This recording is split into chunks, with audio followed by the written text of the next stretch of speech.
एक आदमी एक पेड़ के नीचे खड़ा जोर जोर से रो रहा था और रस्सी से फंदा बना रहा था। पास ही एक दरख्त पर बैठे दो परिंदे उसे देख रहे थे। उनमें से एक ने पूछा, ए इंसान, तुम क्यों रो रहे हो?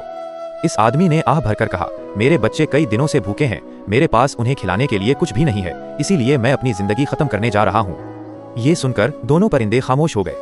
फिर उनमें से एक ने अपना एक पर तोड़ा तो वो पर फौरन सोने का बन गया।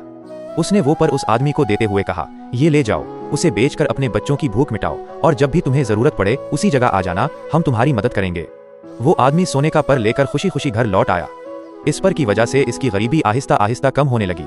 अब जब भी उसे जरूरत पड़ती वो जंगल आता और परिंदा उसे एक सोने का पर दे देता।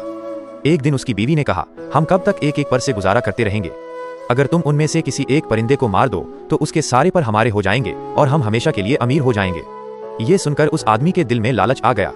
अगले दिन वो तीर कमान उठाकर जंगल की तरफ रवाना हुआ। जब उस पेड़ के पास पहुंचा तो एक परिंदा हमेशा की तरह उसकी मदद के लिए अपना पर तोड़ने लगा। उसी दौरान उस आदमी ने कमान खींची और तीर उस परिंदे की तरफ छोड़ दिया। परिंदा तड़पता हुआ जमीन पर आ गिरा।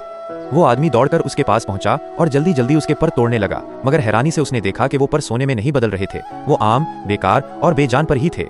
इसी पल दूसरे परिंदे ने चलाकर कहा, ए जालिम इंसान, हमने तुम्हें मौत से बचाया, तुम्हारे बच्चों की भूख मिटाई, मगर तुमने एहसान का बदला लालच और जुल्म से दिया। जो इंसान ज्यादा के लालच में थोड़े पर शुक्र नहीं करता वो आखिर में सब कुछ खो देता है। ये कहकर वो परिंदा उड़ गया और फिर कभी वापस नहीं आया।